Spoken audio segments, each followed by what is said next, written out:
أشهد أن لا إله إلا الله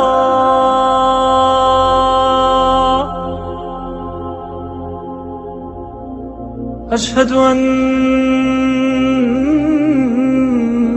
محمدا رسول الله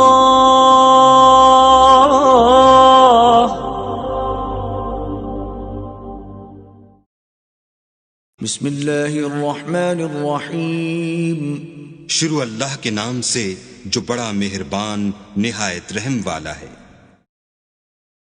الف لام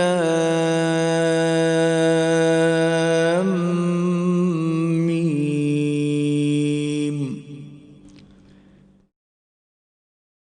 ذلك الكتاب لا ريب فيه هدى للمتقین۔ الف لام میم، یہ کتاب قرآن مجید، اس میں کچھ شک نہیں کہ کلام خدا ہے، خدا سے ڈرنے والوں کی رہنما ہے۔ الذين يؤمنون بالغيب ويقيمون الصلاة ومما رزقناهم ينفقون، جو غیب پر ایمان لاتے اور آداب کے ساتھ نماز پڑھتے اور جو کچھ ہم نے ان کو عطا فرمایا ہے اس میں سے خرچ کرتے ہیں۔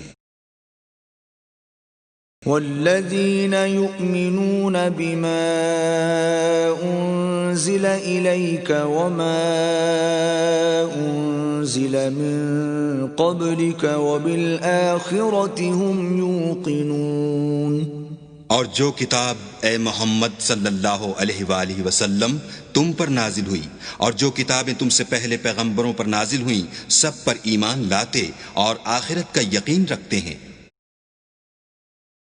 اولئک علی ھدی من ربہم واولئک هم المفلحون، یہی لوگ اپنے پروردگار کی طرف سے ہدایت پر ہیں اور یہی نجات پانے والے ہیں۔ ان الذین کفروا سواء علیہم اانذرتہم ام لم تنذرہم لا یؤمنون، جو لوگ کافر ہیں انہیں تم نصیحت کرو یا نہ کرو ان کے لیے برابر ہے، وہ ایمان نہیں لانے کے۔ ختم اللہ علی قلوبہم وعلی سمعہم وعلى أبصارهم غشاوة ولهم عذاب عظيم، اللہ نے ان کے دلوں اور کانوں پر مہر لگا رکھی ہے اور ان کی آنکھوں پر پردہ پڑا ہوا ہے اور ان کے لیے بڑا عذاب تیار ہے۔ وَمِنَ النَّاسِ مَن يَقُولُ آمَنَّا بِاللَّهِ وَبِالْيَوْمِ الْآخِرِ وَمَا هُمْ بِمُؤْمِنِينَ، اور بعض لوگ ایسے ہیں جو کہتے ہیں کہ ہم اللہ پر اور روز آخرت پر ایمان رکھتے ہیں، حالانکہ وہ ایمان نہیں رکھتے۔ يخادعون الله والذين آمنوا وما يخدعون إلا أنفسهم وما يشعرون، یہ اپنے پندار میں اللہ کو اور مومنوں کو چکمہ دیتے ہیں مگر حقیقت میں اپنے سوا کسی کو چکمہ نہیں دیتے اور اس سے بے خبر ہیں۔ في قلوبهم مرض فزادهم الله مرضا ولهم عذاب أليم بما كانوا يكذبون، ان کے دلوں میں کفر کا مرض تھا، اللہ نے ان کا مرض اور زیادہ کر دیا اور ان کے جھوٹ بولنے کے سبب ان کو دکھ دینے والا عذاب ہوگا۔ وَإِذَا قِيلَ لَهُمْ لَا تُفْسِدُوا فِي الْأَرْضِ قَالُوا إِنَّمَا نَحْنُ مُصْلِحُونَ، اور جب ان سے کہا جاتا ہے کہ زمین میں فساد نہ ڈالو تو کہتے ہیں ہم تو اصلاح کرنے والے ہیں۔ أَلَا إِنَّهُمْ هُمُ الْمُفْسِدُونَ وَلَكِنْ لَا يَشْعُرُونَ، دیکھو یہ بلا شبہ مفسد ہیں لیکن خبر نہیں رکھتے۔ وَإِذَا قِيلَ لَهُمْ آمِنُوا كَمَا آمَنَ النَّاسُ قَالُوا أَنُؤْمِنُ كَمَا آمَنَ السُّفَهَاءُ أَلَا إِنَّهُمْ هُمُ السُّفَهَاءُ وَلَكِنْ لَا يَعْلَمُونَ۔ اور جب ان سے کہا جاتا ہے کہ جس طرح اور لوگ ایمان لے آئے تم بھی ایمان لے آؤ، تو کہتے ہیں بھلا جس طرح بے وقوف ایمان لے آئے ہیں اسی طرح ہم بھی ایمان لے آئیں۔ سن لو کہ یہی بے وقوف ہیں لیکن نہیں جانتے۔ وَإِذَا لَقُوا الَّذِينَ آمَنُوا قَالُوا آمَنَّا وَإِذَا خَلَوْا إِلَى شَيَاطِينِهِمْ قَالُوا إِنَّا مَعَكُمْ إِنَّمَا نَحْنُ مُسْتَهْزِئُونَ۔ اور یہ لوگ جب مومنوں سے ملتے ہیں تو کہتے ہیں کہ ہم ایمان لے آئے ہیں، اور جب اپنے شیطانوں میں جاتے ہیں تو ان سے کہتے ہیں کہ ہم تمہارے ساتھ ہیں، اور پیروان محمد سے تو ہم ہنسی کیا کرتے ہیں۔ اللہ یستہزئ بہم ویمدہم فی طغیانہم یعمہون۔ ان منافقوں سے اللہ ہنسی کرتا ہے اور انہیں مہلت دیے جاتا ہے کہ شرارت و سرکشی میں پڑے بہک رہے ہیں۔ اولئک الذین اشتروا الضلالۃ بالہدی فما ربحت تجارتهم وما كانوا مهتدین۔ یہ وہ لوگ ہیں جنہوں نے ہدایت چھوڑ کر گمراہی خریدی، تو نہ تو ان کی تجارت ہی نے کچھ نفع دیا اور نہ وہ ہدایت یاب ہی ہوئے۔ مثلهم كمثل الذي استوقد نارا فلما أضاءت ما حوله ذهب الله بنورهم وتركهم في ظلمات لا يبصرون۔ ان کی مثال اس شخص کی سی ہے جس نے شب تاریک میں آگ جلائی، جب آگ نے اس کے ارد گرد کی چیزیں روشن کی تو اللہ نے ان لوگوں کی روشنی زائل کر دی اور ان کو اندھیروں میں چھوڑ دیا کہ کچھ نہیں دیکھتے۔ صم بکم عمی فهم لا يرجعون۔ یہ بہرے ہیں، گونگے ہیں، اندھے ہیں کہ کسی طرح سیدھے رستے کی طرف لوٹ ہی نہیں سکتے۔ او كصيب من السماء فيه ظلمات ورعد وبرق يجعلون أصابعهم في آذانهم من الصواعق حذر الموت والله محيط بالكافرين۔ یا ان کی مثال مہ کسی ہے کہ آسمان سے برس رہا ہو اور اس میں اندھیرے پر اندھیرا چھا رہا ہو اور بادل گرج رہا ہو اور بجلی کوند رہی ہو، تو یہ کڑک سے ڈر کر موت کے خوف سے کانوں میں انگلیاں دے لیں، اور اللہ کافروں کو ہر طرف سے گھیرے ہوئے ہے۔ يكاد البرق يخطف أبصارهم كلما أضاء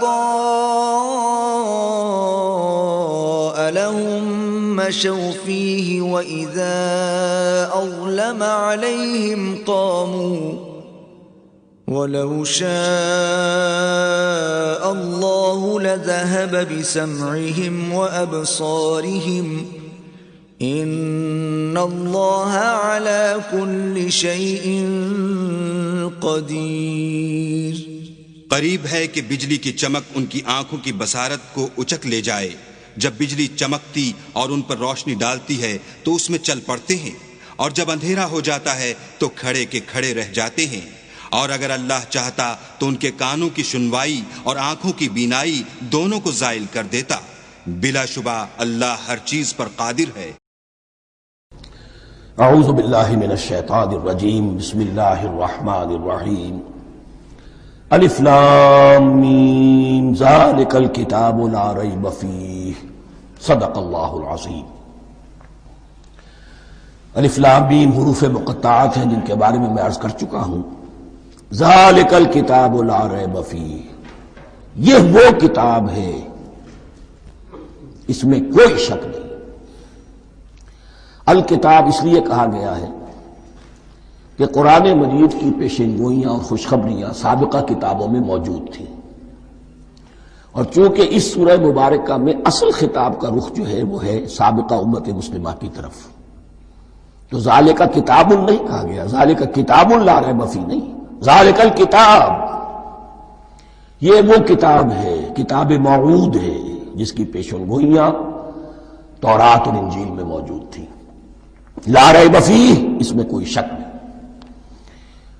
حرف اورا ریب نئے، تبدیل نئے، یہی الفاظ آئے ہیں سورہ سجدہ کے شروع میں بھی. الف لام میم تنزیل الکتاب لا ریب فیہ رب العالمین، لا ریب فیہ من رب العالمین، فیہ ھدی للمتقین. فیہ دونوں طرف مل سکتا ہے، لا ریب فیہ اسے معانقہ کہتے ہیں. لا ریب فیہ پڑھیں گے تو ہدن سے شروع کر دیں گے، لا ریب پر ختم کر دیں گے تو فیہ ھدی للمتقین، یہ دونوں معنی درست ہوں گے. آپ کو مل جائے گا جو قرآن شریف لے کر بیٹھے ہوئے ہیں کہ حاشیے میں معانقہ نمبر 1 لکھا ہوا ہے، معانقہ عند المتاخرین. ھدی للمتقین یہ ہدایت ہے، رہنمائی ہے اہل تقوی میں جو بچنا چاہیں. تقوی کا اصل مفہوم سمجھ، بقا یقی کسی کو بچانا، تقوی خود بچنا. جن لوگوں کے اندر فطرت سلیمہ ہوتی ہے ان میں اخلاقی حس موجود ہوتی ہے، وہ بری چیز سے بچنا چاہتے ہیں، بھلی کو حاصل کرنا چاہتے ہیں. وہ لوگ ہیں کہ جو گویا کہ اس قرآن کا اصل مخاطب ہے، وہی اس سے استفادہ کر سکیں گے. الذین یؤمنون بالغیب، اب ان کے کچھ اوصاف یہ اصل میں بہت زیادہ واضح ہوتا ہے تعویل خاص کے اعتبار سے کہ دیکھ لو درخت کو اپنے پھل سے پہچانتے ہیں. اس قرآن کے پھل موجود ہیں نا، یہ ابو بکر اور عمر اور عثمان اور علی کون ہیں؟ یہ جو مہاجرین آئے ہیں چل کر، مدینے والوں دیکھو یہ کون ہیں، ان کی شخصیتیں کیا ہیں، ان کا کردار کیا ہے، ان کے اوصاف کیا ہے، یہ کس درخت کے پھل ہیں؟ یہ اس بینہ کے پھل ہیں، یہ اس ذکرہ کے پھل ہیں. بینہ رسول من اللہ یتلو صحفا مطہرۃ فیہا کتب قیمہ، یہ اس شجرہ مبارکہ کے پھل ہیں. دیکھ لو ان کے کیا شب و روز ہے، الذین یؤمنون بالغیب، جو غیب پر ایمان رکھتے ہیں. تعویل عام کے اعتبار سے اس کا بہت اہم مفہوم ہوگا جو یہ طے کر لے کہ سوائے مادے کی دنیا کے مجھے اس سے جو اصل حقیقت ہے وہ مستور ہے، نگاہوں سے چھپی ہوئی ہے. سامنے جو کچھ نظر آ رہا ہے، ایک انگلستان کے بہت بڑے فلسفی کی کتاب کا عنوان ہے appearance and reality, reality and appearance, Bradley کی کتاب. اپیئرنس جو کچھ نظر آ رہا ہے یہ حقیقت نہیں، حقیقت اس کے پیچھے ہے. اور کنفیوشس کا ایک جملہ ہے جو بہت بڑا حکیم اور فلسفی تھا، چین کا بہت بڑا حکیم اور فلسفی، اور ہو سکتا ہے کہ نبی ہو، واللہ عالم، ہم کہہ نہیں سکتے. اس کی تعلیم بڑی اخلاقی تعلیم ہے، اور اس کا جملہ سنیے، یہ یؤمنون بالغیب کی اس سے زیادہ صحیح تشریح ممکن نہیں. There are certain things, there's nothing more real than what cannot be seen. And there's nothing more certain than what cannot be heard. وہ حقائق جو آنکھوں سے نہیں دیکھے جا سکتے اور کانوں سے نہیں سنے جا سکتے، ان سے زیادہ یقینی اور واقعی حقائق اور کوئی نہیں. There's nothing more real than what cannot be seen. And there's nothing more certain than what cannot be heard. الذین یؤمنون بالغیب ویقیمون الصلاۃ، نماز قائم کرتے ہیں.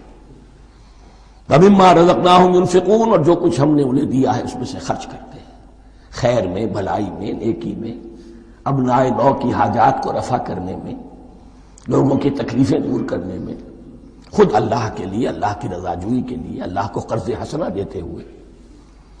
والذین یؤمنون بما انزل الیک وما انزل من قبلک، اور وہ کہ جو ایمان رکھتے ہیں اس پر بھی جو آپ پر نازل کیا گیا ہے محمد صلی اللہ علیہ وسلم، اور اس پر بھی کہ جو آپ سے پہلے نازل کیا گیا۔ یہ بہت اہم الفاظ ہیں، اس لیے کہ عام طور پر آج کل ہمارے ہاں یہ خیال پھیلا ہوا ہے کہ یہ تورات اور انجیل کے پڑھنے کا کوئی فائدہ نہیں، کوئی ضرورت نہیں، کوئی ضرورت نہیں کی حد تک تو شاید بات صحیح ہو، لیکن کوئی فائدہ نہیں، یہ بالکل غلط ہے۔ یہ ابتدا ہے قرآن کی، اور کس قدر اہتمام کے ساتھ کہا جا رہا ہے، ایمان صرف قرآن پر نہیں، اس پر بھی کہ جو اس سے پہلے نازل کیا گیا۔ اور سورہ نساء کی آیت، اور سورہ نساء نازل ہوئی ہے کہیں جا کر سن 6 ہجری میں، یا ایھا الذین آمنوا آمنوا باللہ ورسولہ والکتاب الذی نزل علی رسولہ والکتاب الذی انزل من قبل۔ تو اس سے ایمان جو ہے تورات پر اور انجیل پر اور زبور پر اور صحف ابراہیم پر، اجمالی ایمان کی جو اہمیت ہے اس کو اچھی طرح سمجھ لیجیے۔ البتہ یہ ہے کہ چونکہ ہم سمجھتے ہیں اور جانتے ہیں کہ ان کتابوں میں تحریف ہو گئی ہے، لہذا ان کتابوں کی کوئی شے قرآن پر حجت نہیں ہوگی، جو چیز قرآن سے ٹکرائے گی ہم اس کو رد کر دیں گے، ان کتابوں کی کسی شے کو دلیل کے طور پر نہیں لائیں گے۔ لیکن جہاں قرآن مجید کی کسی بات کی نفی نہ ہو رہی ہو تو بہت سے حقائق ہمیں ان کتابوں ہی سے ملتے ہیں۔ انبیاء کے مابین جو زمانی ترتیب ہے، کرونالوجیکل آرڈر جو ہے، وہ تو ہمیں تورات سے ملتا ہے، قرآن میں تو نہیں۔ قرآن میں کبھی حضرت نوح کا ذکر بعد میں ہے، حضرت موسیٰ کا پہلے، وہاں تو کسی اور پہلو سے ترتیب آتی ہے، لیکن وہاں ہمیں تاریخ ملتی ہے ابراہیم کی، اسحاق کی، یعقوب کی، انبیاء بنی اسرائیل کی، موسیٰ کی، عیسیٰ کی، یہ ساری چیزیں۔ تو اس کی اہمیت جو ہے اس کو سمجھ لیجئے۔ والذین یؤمنون بما انزل الیک وما انزل من قبلک وبالآخرۃ ھم یوقنون، آخرت پر وہ یقین رکھتے ہیں۔ نوٹ کرنے والی بات کیا ہے کہ باقی سب چیزوں کے لیے لفظ ایمان آیا، آخرت کے لیے ایقان کیوں؟ واقعہ یہ ہے کہ انسان کے عمل کے اعتبار سے سب سے زیادہ مؤثر شے ایمان بالآخرہ ہے۔ ایمان بالآخرہ ہے تو عمل سیدھا رہے گا کہ ہاں مجھے جواب دہی کرنی ہے، جانا ہے، اٹھنا ہے، اللہ کے حضور حاضری ہے۔ اگر یہ یقین ہے تو عمل صحیح ہوگا۔ اس میں کمی ہو گئی تو توحید جو ہے وہ بھی بس ایک عقیدہ، ایک ڈوگما بن کے رہ جائے گی۔ ایمان بالرسالت بھی بدعات کو جنم دے گا، عید میلاد نبی منا لیجئے اور کچھ عشقیہ اشعار کہہ دیجئے، نعتیہ اشعار کہہ دیجئے، اللہ اللہ خیر صلی اللہ، یہ ایمان بالرسالت کے مظہر ہوں گے۔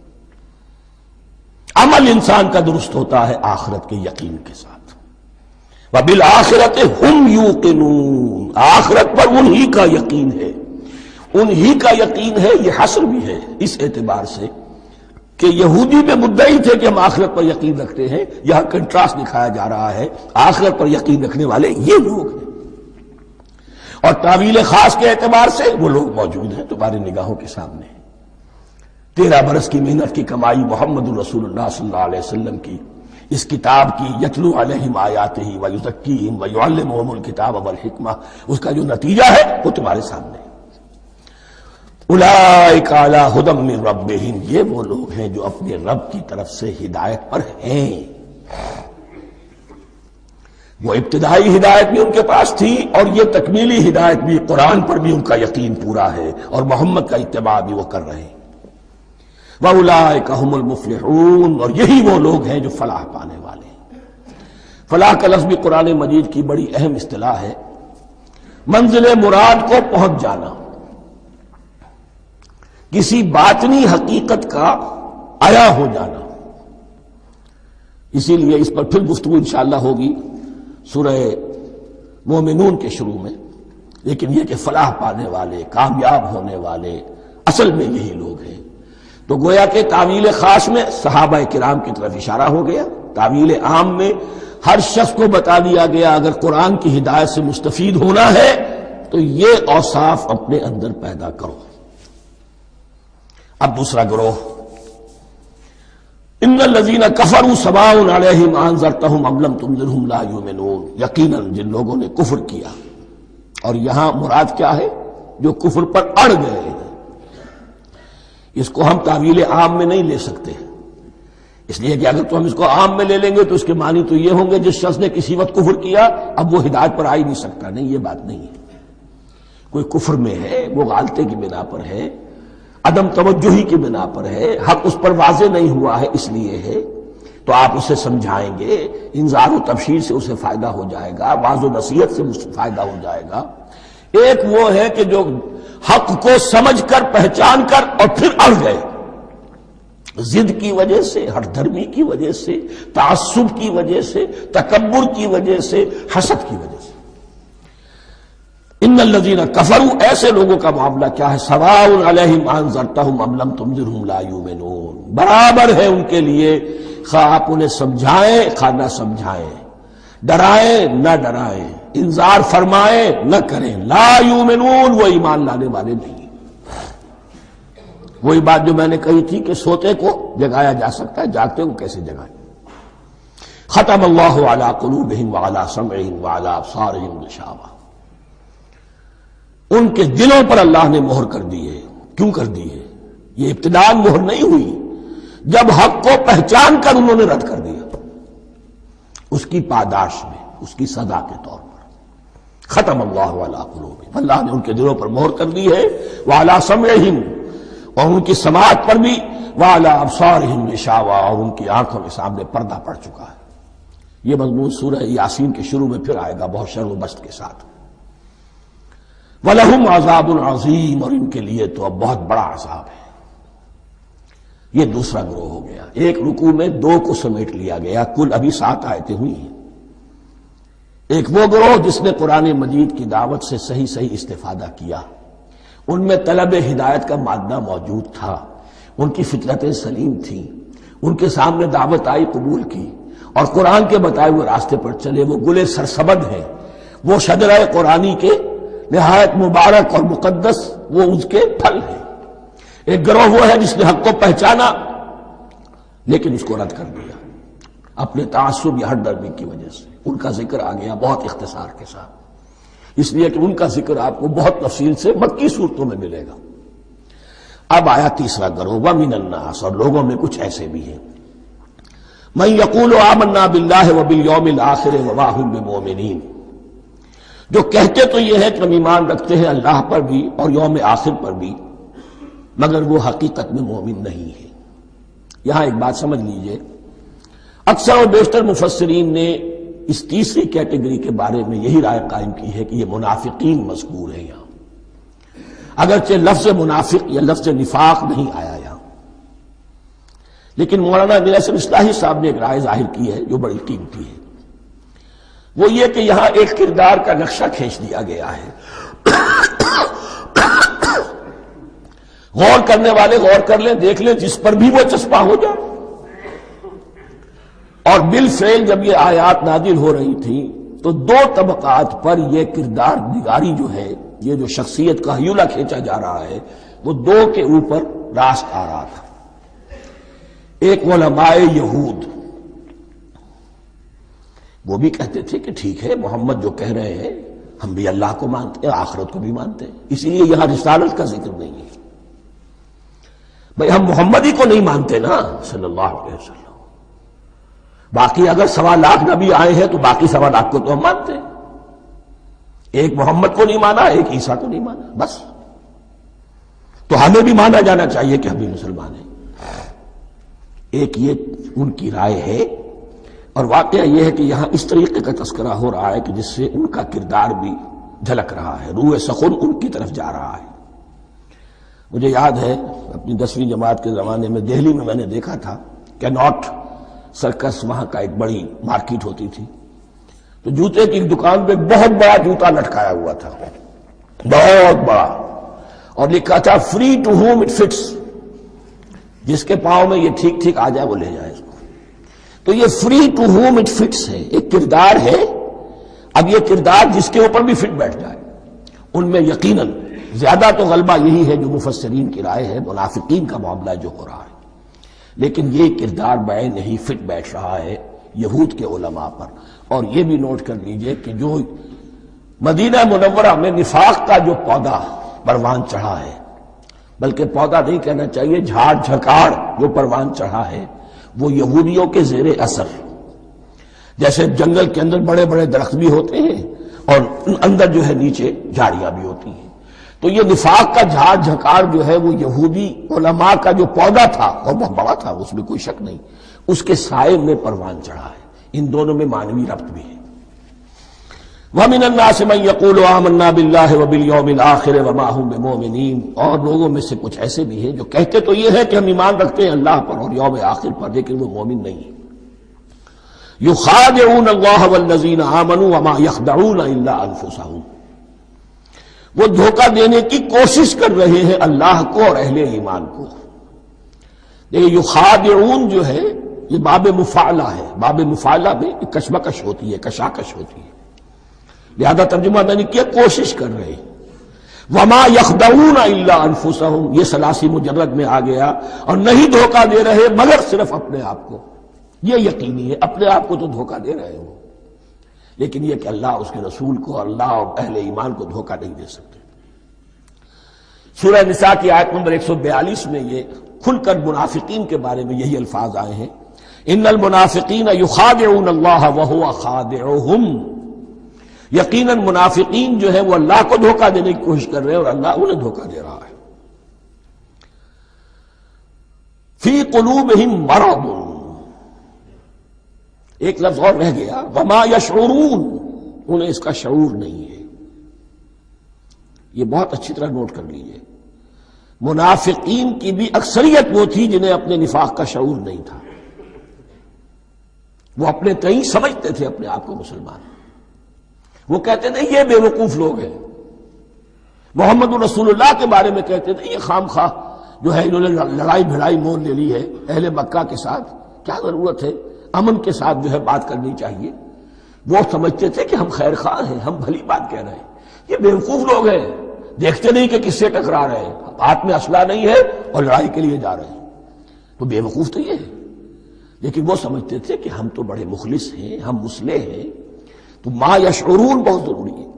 بعض لوگ منافق ایسے بھی تھے کہ جو اسلام میں داخل ہی ہوتے تھے دھوکہ دینے کی خاطر، اور ان پہ پہلے دن سے واضح ہوتا تھا کہ ہم مسلمان نہیں ہیں، ہم نے اسلام کا لبادہ اوڑھا ہے صرف دھوکے کے لیے. اس کا ایک ذکر سورہ آل عمران میں آئے گا.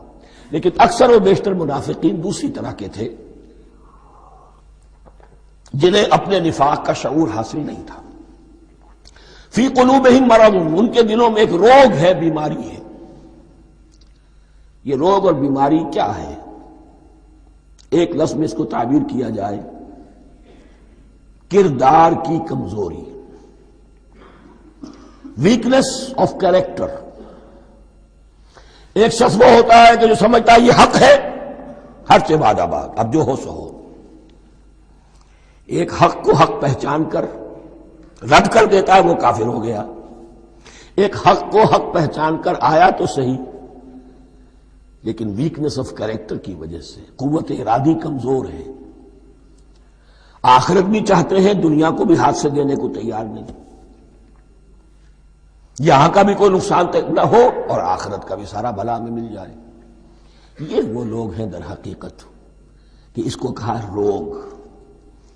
فی قلوبہم مرض فزادہم اللہ مرضا، تو اللہ نے ان کے مرض میں اضافہ کر دیا. یہ اللہ کی سنت ہے. آپ حق پر چلنا چاہیں، حق کا راستہ آپ کے لیے آسان کر دے گا. آپ برائی کی طرف جانا چاہیں، بڑی سے بڑی برائی آپ کے لیے ہلکی ہوتی چلی جائے گی. کوئی خاص بات ہی نہیں، چلو یہ بھی کر گزرو، جب یہ کر لیا تو یہ بھی کر گزرو.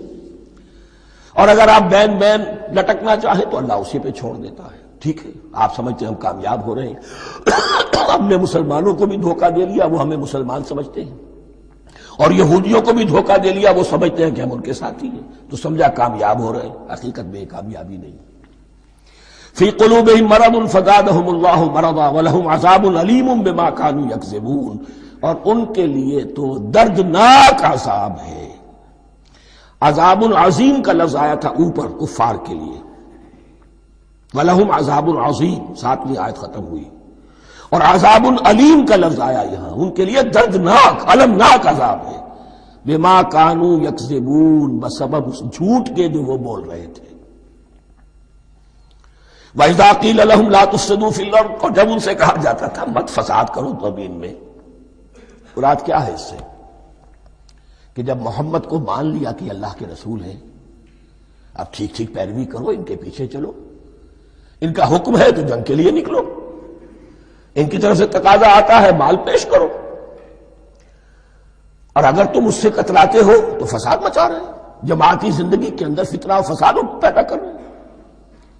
وَإِذَا قِيلَ لَهُمْ لَا تُفْسِدُوا فِي الْأَرْضِ قَالُوا إِنَّمَا نَحْنُ مُصْلِحُونَ، وہ کہتے تھے نہیں ہم تو صلح کرانے والے ہیں، اصلاح کرنے والے ہیں، ہم چاہتے ہیں لڑنا بھیڑنا کوئی اچھی بات نہیں ہے، ٹکراؤ تصادم یہ کوئی اچھے کام تھوڑا ہی ہے، بس ٹھنڈے ٹھنڈے دعوت دیتے رہو، جو چاہے قبول کر لے جو چاہے رد کر دے، خام خواہ یہ ٹکرانا اور یہ جنگ کرنا اور اللہ کے دین کو غالب کرنے کے لیے یہ قربانی دو اور یہ مصیبت جھیلو اور یہ مشقت برداشت کرو اور یہ چیز چھوڑو اور یہ ترک کرو، یہ کاہے کے لیے؟ وَإِذَا قِيلَ لَهُمْ لَا تُفْسِدُوا فِي الْأَرْضِ قَالُوا إِنَّمَا نَحْنُ مُصْلِحُونَ أَلَا إِنَّهُمْ هُمُ الْمُفْسِدُونَ وَلَٰكِن لَا يَشْعُرُونَ، آگاہ ہو جاؤ کہ وہی ہے مفسد، فساد پھیلانے والے۔ اس لیے کہ محمد رسول اللہ کی دعوت ہے زمین میں اصلاح کے لیے، اس اصلاح کے لیے کچھ آپریشن کرنا پڑے گا۔ مریض اس درجے کو پہنچ چکا ہے کہ آپریشن کے بغیر اس کی شفا نہیں ہوگی، اب اگر تم اس کے راستے میں رکاوٹ بنتے ہو تو در حقیقت تم فساد مچا رہے ہو، لیکن تمہیں اس کا شعور نہیں۔ الا انہم ہم المفسدون ولکن لا یشعرون، پھر دیکھیے نوٹ کیجئے، شعور نہیں ہے۔ شعوری نفاق اور شے ہے، غیر شعوری نفاق ہے کہ جس کا یہ سارا تذکرہ ہو رہا ہے۔ وَإِذَا قِيلَ لَهُمْ آمِنُوا كَمَا آمَنَ النَّاسُ، اور جب ان سے کہا جاتا ہے ایمان لاؤ جیسے دوسرے لوگ ایمان لائے ہیں۔ آخر دیکھو دوسرے یہ اہل ایمان ہیں، جب بلاوا آتا ہے فوراً لبیک حاضر ہوتے، جو بھی ہو۔ یہ تم جو ہے آخر تم نے اور روش اختیار کی۔ وَإِذَا قِيلَ لَهُمْ آمِنُوا كَمَا آمَنَ النَّاسُ قَالُوا أَنُؤْمِنُ كَمَا آمَنَ السُّفَهَاءُ، وہ کہتے ہیں کہ کیا ہم ایمان لائے جیسے یہ بے وقوف لوگ ایمان لائے؟ انہیں تو اپنے نفع کی فکر، نہ نقصان کی فکر، نہ خطرات کا کوئی خیال، نہ اندیشوں کا کوئی گمان، جان جائے مال جائے، اولاد کو چھوڑ دیں، گھر بار چھوڑ کے آ گئے ہیں، ان سے بڑے بے وقوف کون ہوں گے؟ بال بچے چھوڑ آئے ہیں کفار مکہ کے رحم و کرم پر، سرداران قریش جو چاہے ان کے ساتھ کریں، تو یہ تو بے وقوف لوگ ہیں۔ آج کل آپ کہتے ہیں ایسے ہی لوگوں کو فینیٹکس ہیں، یہ فینیٹکس ہیں۔ دیکھ بھال کر چلنا چاہیے، دائیں بائیں دیکھ کر چلنا چاہیے، نفع نقصان کا خیال کر کے چلنا چاہیے، چاہے حق ہے ٹھیک ہے، لیکن بہرحال اپنی مصلحتوں کو بھی اور اپنی اہل و عیال کی مصلحتوں کو بھی دیکھنا چاہیے۔ یہ لوگ تو معلوم ہوتا ہے کہ بالکل دیوانے ہو گئے، فینیٹکس ہو گئے۔ وَإِذَا قِيلَ لَهُمْ آمِنُوا كَمَا آمَنَ النَّاسُ قَالُوا أَنُؤْمِنُ كَمَا آمَنَ السُّفَهَاءُ أَلَا إِنَّهُمْ هُمُ السُّفَهَاءُ وَلَٰكِن لَا يَعْلَمُونَ، آگاہ ہو جاؤ کہ وہی بے وقوف ہے لیکن انہیں علم نہیں ہے۔ وہ صادق الایمان جو ایمان کی ہر تقاضے کو پورا کرنے کے لیے ہر وقت حاضر ہیں، ان سے بڑا عقل مند کوئی نہیں، ان سے بڑا سمجھدار کوئی نہیں۔ انہوں نے یہ جان لیا ہے کہ اصل زندگی آخرت کی زندگی ہے، یہ نہیں ہے، یہ تو عارضی ہے، کل نہیں آج ختم ہو جائے، آج نہیں ابھی ختم ہو جائے، کیا فرق پڑے گا؟ جانا تو ہے، اب نہیں تو کل، کل نہیں تو پرسوں، جانا تو ہے۔ تو عقل تو ان کے اندر ہے۔ الا انہم ہم السفہاء ولکن لا یعلمون واذا لقوا الذین آمنوا قالوا آمنا، اور جب یہ ملتے ہیں ان سے جو اہل ایمان ہیں تو کہتے ہیں ہم بھی ایمان رکھتے ہیں۔ اب یہ ان دونوں پر آئے گا۔ عام جو یہودی تھے وہ بھی کہتے تھے کہ ہم بھی تو آخر اللہ کو مانتے ہیں، آخرت کو مانتے ہیں، اور منافق تو تھے ہی جو رسول کو بھی مانتے تھے۔ وَإِذَا خَلَوْا إِلَىٰ شَيَاطِينِهِمْ، اور جب یہ اپنے شیطانوں کے پاس خلوت میں ہوتے ہیں، اور یہاں شیاطین سے مراد ہیں اہل کتاب یہود کے علماء، ان کے سردار، یا عبداللہ ابن ابی جو منافقین مدینہ کا سردار تھا، اگر وہ کبھی ملامت کرتا ہے دیکھو تم تو معلوم ہوتا ہے بالکل مسلمانوں میں شامل ہی ہو گئے پوری طرح سے، تمہیں کیا ہو گیا، تم ہر بات مان رہے ہو۔ اب انہیں یہ کچھ نہ کچھ اپنی وفاداری کا یقین دلانے کے لیے کہنا پڑتا تھا، نہیں ہم انہیں بیوقوف بنا رہے ہیں، ہم ان سے ذرا تمسخر کر رہے ہیں، ہم ہیں آپ کے ساتھ ہی، آپ فکر نہ کریں۔ اسی لیے یہ دو منہ ہونا، نفق کہتے ہیں سرنگ کو جس کے دو دروازے ہوتے ہیں، باقی زیر زمین ہے۔ نافقہ گوہ کا بل ہے کہ دو دروازے رکھتا ہے، دو اس کے منہ رکھتا ہے کہ ادھر سے اگر کتا داخل ہو جائے شکار کے لیے تو ادھر سے نکل بھاگے، ادھر سے آئے تو ادھر سے نکل بھاگے۔ تو دو منہ انسان، یہ در حقیقت جس کو پھر سورہ نساء میں کہا گیا لا الہ الا ولا الہ الا، نہ ادھر کے ہیں نہ ادھر کے، مذبذبین بین ذالک، اس کے درمیان مذبذب ہو کر رہ گئے۔ یہ شیطان کا لفظ یہاں سمجھ لیجئے کہ اس کے دو رائے ہیں کہ یہ شطنہ سے بنا ہے یا شات سے بنا ہے، شین الف توئے یا شین تو نون۔ شطنہ کے معنی تباعدا، کو بہت دور ہو گیا، شیطان سے مراد جو اللہ کی رحمت سے بہت دور ہو گیا۔ اور شاتا یشیتو کے معنی ہے احترق غضبا وحسدا، کوئی شخص غصے اور حسد کے اندر جل رہا ہو، وہ شاتا یشیتو ہے۔ اس سے فعلان کے وزن پر، رحمان کے وزن پر، غضبان کے وزن پر شیطان، یعنی وہ کہ جو حسد اور غضب کی آگ میں جل رہا ہے۔ تو یہ ایک تو شیطان وہ ہے کہ جو جنات میں سے ہے، جس کا نام عزازیل تھا پہلے، اب ہم اسے ابلیس کے نام سے جانتے ہیں، وہ ایک شیطان ہے، جنی ہے۔ پھر یہ کہ جو بھی اس کے پیروکار ہیں دنیا میں انسانوں میں سے ہوں یا جنات میں سے ہوں، وہ بھی شیاطین ہیں۔ اسی طرح اہل کفر، اہل زیغ کے جو بڑے بڑے سردار ہوتے ہیں ان کو بھی شیطان سے تعبیر کیا گیا۔ وَإِذَا خَلَوْا إِلَىٰ شَيَاطِينِهِمْ قَالُوا إِنَّا مَعَكُمْ، اور جب وہ خلوت میں ہوتے ہیں، علیحدگی میں ہوتے ہیں اپنے شیاطین کے پاس، سرداروں کے پاس، کہتے ہیں ہم تو آپ کے ساتھ ہیں، انما نحن مستہزئون، یہ تو ہم ان مسلمانوں کو بیوقوف بنا رہے ہیں، ان سے استہزاء کر رہے ہیں، تمسخر کر رہے ہیں۔ ہم تمسخر میں کہہ دیتے ہیں کہ ہم بھی آپ کے ساتھ ہیں، آمنا۔ اللہ یستہزئ بہم ویمدہم فی طغیانہم یعمہون، حقیقت کیا ہے کہ اللہ ان کا مذاق اڑا رہا ہے اور ان کو ڈھیل دے رہا ہے کہ وہ اپنے عقل کے اندھے پن میں بڑھتے چلے جائیں۔ اللہ تعالیٰ جیسا میں نے عرض کیا رسی دراز کرتا ہے، کوئی شخص غلط راستے پر جانا ہے تو جاؤ بھائی، فوراً تو نہیں پکڑتا، اگر فوراً پکڑ لے تو سیدھا ہو جائے گا، چلتے جائے، جہاں جانا چاہتے ہو جاؤ۔ تو ان کو بھی رسی دراز کر رہا ہے اللہ، لیکن یہ کہ اللہ یستہزئ بہم، یہ سمجھتے ہیں کہ مسلمانوں کا مذاق اڑا رہے ہیں، اصل میں مذاق ان کا اڑ رہا ہے اللہ کے نزدیک۔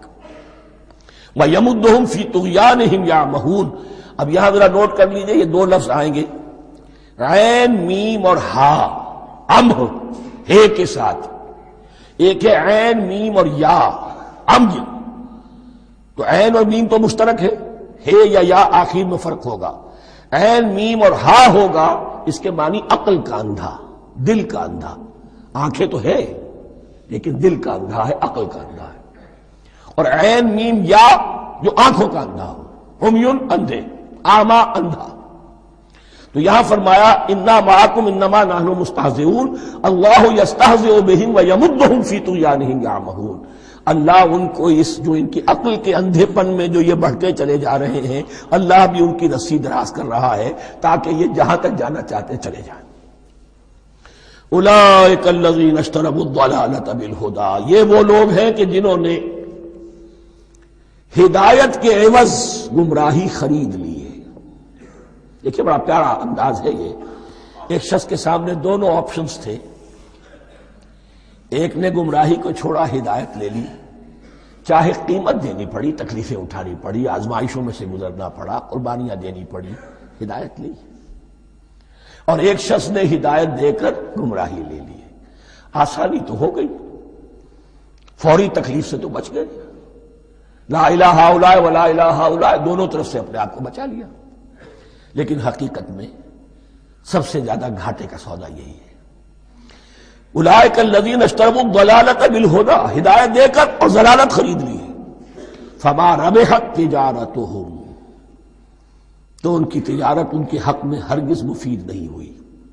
اب یہاں بھی دیکھیے را با اور ہے ہا، ربحا، اس کے معنی نفع، صحیح نفع، جائز نفع۔ را با اور وا ربا وہ سود، وہ بھی اضافہ ہے، وہ بھی بڑھوتری ہے، لیکن وہ حرام ہے۔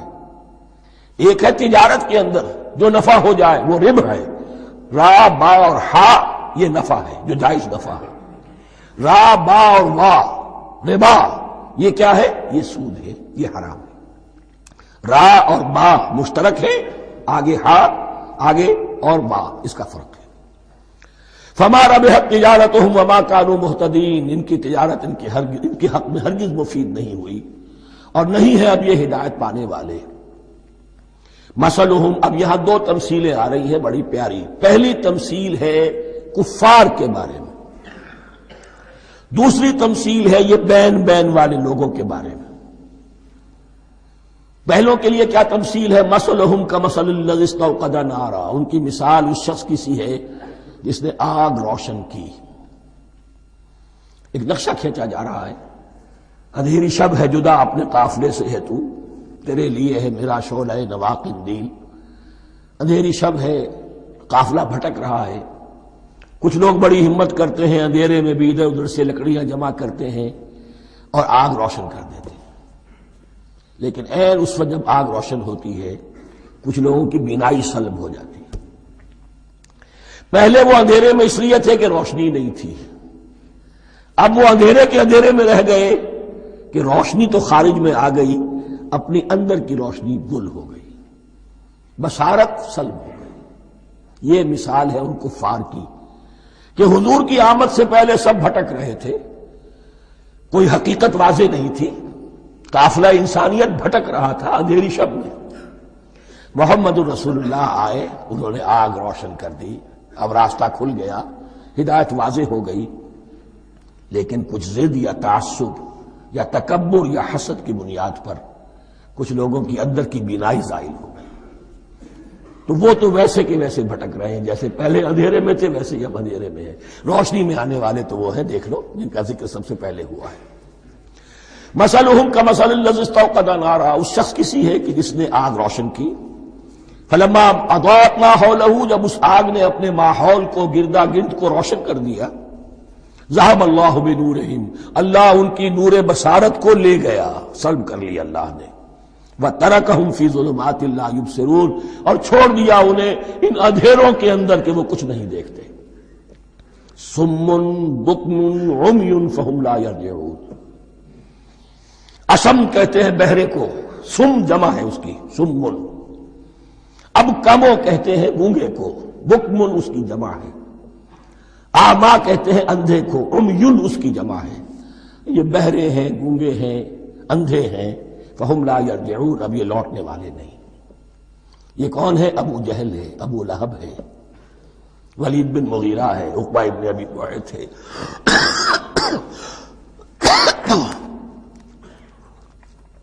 یہ سب کے سب ابھی زندہ ہے جب یہ آیات نازل ہو رہی ہیں۔ ابھی تو غزوہ بدر ہوگا سن 2 ہجری میں، اور اس میں یہ سب جو ہیں واصل جہنم ہوں گے، ابھی تک تو ہے نا۔ یہ لوگ ہو گئے اس کی مثال۔ مثلهم كمثل الذي استوقد نارا فلما اضاءت ما حوله ذهب الله بنورهم وتركهم في ظلمات لا يبصرون صم بكم عمي فهم لا يرجعون۔ اب دوسری مثال، او كصيب من السماء، یا بڑی زور کی بارش برس رہی ہے آسمان سے، فیہ ظلمات، اس میں اندھیرے بھی ہیں، ورعد اور گرج ہے، وبرق اور بجلی چمک رہی ہے، یجعلون اصابعهم فی اذانهم من الصواعق حذر الموت، کچھ لوگ ہیں کہ جو اپنی انگلیاں اپنے کانوں کے اندر ٹھوسے ہوئے ہیں کہ وہ جو کڑک ہے اس سے ان کی جانیں نہ نکل جائیں، موت نہ آ جائے۔ کڑکا ایسا ہے کہ اس کڑکے سے بچنے کے لیے اپنی انگلیاں اپنی کانوں میں ٹھوس رکھی ہیں، حذر الموت، موت کے خوف سے۔ واللہ محیط بالکافرین، اللہ ایسے کافروں کا احاطہ کیے ہوئے ہیں، بچ کر کہاں جائیں گے۔ یکاد البرق یخطف ابصارهم، قریب ہے کہ بجلی ان کی نگاہوں کو لے جائے، ان کی بینائی کو سلب کر لے۔ کلما اضاء لهم، لیکن ہوتا کیا ہے، جب ذرا روشنی ہوئی تو چل لیے، مشوا فیہ، بجلی چمکی، کچھ نظر آ گیا دائیں بائیں تو کچھ تھوڑا سا چل لیے. وَإِذَا أَظْلَمَ عَلَيْهِمْ، اور جب تاریکی ان پر طاری ہو گئی، قاموا، کھڑے کے کھڑے رہ گئے. یہ نقشہ ہے ان کا کہ ایک طرف بارش ہو رہی ہے، قرآن مجید ہے، آسمان سے نازل ہو رہا ہے، یہ ماہ مبارکہ ہے، یہ کتاب مبارکن ہے، لیکن یہ کہ اس کے ساتھ کڑکے ہیں، گرج ہے، کفر سے مقابلہ ہے، کفر کی طرف سے دھمکیاں ہیں، اندیشے ہیں، خطرات ہیں، امتحانات ہیں، آزمائشیں ہیں. ذرا کہیں حالات کچھ بہتر ہوئے، کچھ جسے بریدنگ سپیس کہتے ہیں ملی، تو تھوڑا سا چل لیے. ہم بھی مسلمان ہیں، کوئی خاص موقع نہیں ہے، کسی جنگ کے لیے بلایا نہیں جا رہا ہے، تو بڑھ چڑھ کے باتیں کر رہے ہیں، اپنے ایمان کا اظہار بھی کر رہے ہیں. جیسے ہی کوئی آزمائش آئی، قاموا، ٹھٹک کر کھڑے کے کھڑے رہ گئے. وَلَوْ شَاءَ اللَّهُ لَذَهَبَ بِسَمْعِهِمْ وَأَبْصَارِهِمْ، اللہ چاہتا تو ان کی سماعت اور بصارت کو بھی سلب کر لیتا، لیکن اللہ کا قانون یہی ہے، جو جہاں رہنا چاہے اس نے آزادی ارادہ دی ہے انسان کو. تم اگر مومن صادق بن کر رہنا چاہتے ہو، اس کو آسان کر دے گا تمہارے لیے. تم نے اپنے تعصب کی وجہ سے، اپنے تکبر کی وجہ سے کفر کا راستہ اختیار کیا، اللہ اسی کو کھول دے گا. تم بیچ میں لٹکنا چاہتے ہو، لٹکتے رہو. اللہ تعالیٰ جو ہے جبرن کسی کو نہ حق پہ لائے گا، نہ جبرن کسی کو باطل پر لے کر جائے گا. اس لیے کہ جبر اگر ہو تو پھر امتحان کا معاملہ ختم، پھر جزا و سزا بیکار ہے، غیر منطقی ہے، غیر معقول ہے. ان اللہ علی کل شیء قدیر، یقیناً اللہ تعالیٰ ہر چیز پر قادر ہے. ہم نہ فرشتے کو پکار سکتے ہیں اور نہ کسی ولی اللہ کو پکار سکتے ہیں. پکارو اللہ کو. قال ربکم ادعونی استجب لکم ان الذین یستکبرون عن عبادتی سیدخلون جہنم داخرین. تمہارا رب کہتا ہے مجھے پکارو، مجھ سے مانگو، میں تمہیں دوں گا، تمہاری دعا سنوں گا، قبول کروں گا. اور جو بربنائے تکبر مجھ سے نہیں مانگتے وہ جہنم میں داخل ہوں گے، ذلیل و خوار ہو کر. حضور نے ایک بات مجھے متن یاد نہیں ہے، بہت پیاری فرمائی. دیکھو انسانوں سے تم مانگتے ہو کچھ تو ایک دفعہ تو اس کے ماتھے پر، تیوری پر بل پڑ ہی جاتا ہے، یہ کیوں میرے سامنے ہاتھ سوال کیا، کیوں مجھے اس سے مانگ رہا ہے. چلیے بعد میں کچھ وہ دے ہی دے، لیکن ناگوار گزرتا ہے. ارے اس سے مانگو جو کہتا ہے کہ مجھ سے مانگو اور میں دوں گا. وہ نہ مانگنے پہ ناراض ہے، اس سے نہیں مانگتے.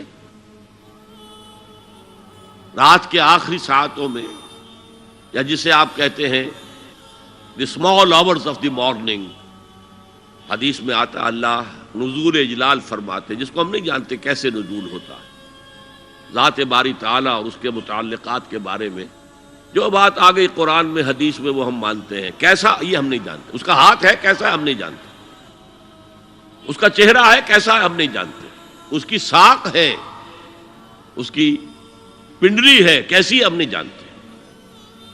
وہ سنتا ہے کیسے سنتا ہے ہم نہیں جانتے. کیا اس کے کان ہیں؟ کیا اسے بھی ساؤنڈ ویوز کی ضرورت ہے سننے کے لیے؟ وہ دیکھتا ہے کیسے دیکھتا ہے ہم نہیں جانتے. وہ اترتا ہے کیسے اترتا ہے ہم نہیں جانتے. جو قرآن میں آ گیا، حدیث میں آ گیا، مان لیجئے بس. باقی یہ متشابہات میں سے ہے، اس کی کھود کرید میں پڑو گے تو فتنے میں مبتلا ہو جاؤ گے. ابتغاء الفتنۃ وابتغاء تاویلہ. لہذا حدیث میں آتا ہے کہ رات کے آخری ساعتوں میں اللہ سمائے دنیا تک نزول فرماتے ہیں، اور پھر ندا لگتی ہے حل من سائل فاعطیہ، ہے کوئی سوال کرنے والا، مانگنے والا کہ میں اسے دوں. حل من مستغفر فاغفر لہ، ہے کوئی گناہوں کی معافی چاہنے والا کہ میں اسے معاف کر دوں. ہم انٹا غفیل سو رہے، ہم تو مائل بکرم ہے، کوئی سائل ہی نہیں. راہ دکھلائیں کسے، رہنو منزل ہی نہیں، راہ کسے دکھا. اللہ کے راستے پر چلنے کا فیصلہ کرو، اللہ کی راہ میں جہاد کا فیصلہ کرو. پھر اللہ راستہ کھولے گا. والذین جاہدوا فینا لنہدینہم سبلنا. وہ لوگ کہ جو ہمارے راستے میں جہاد کریں، محنت کریں، مشقتیں کریں، ہم لازماً ان پر اپنے راستے کھولتے چلے جائیں. تو دعا شرک فی الدعا، مانگو صرف اللہ سے، اللہ سے، اللہ سے. وہ چاہے کسی فرشتے کے ذریعے، چاہے کسی فوت شدہ ولی اللہ کی روح کے ذریعے سے، چاہے کسی کو بھی نہیں، براہ راست اپنے حکم سے. اس کی تو قدرت ہے، جو چاہے کرے. کن فیکون. وہ جیسے بھی ہو وہ آپ کی ضرورت پوری کرے گا. وہی ہے جو کہ مشکلات کو حل کرنے والا ہے، وہی ہے کہ رزق دینے والا ہے، وہی ہے جو مرض سے شفا دینے والا ہے. پکارو اسی کو، مانگو اسی سے.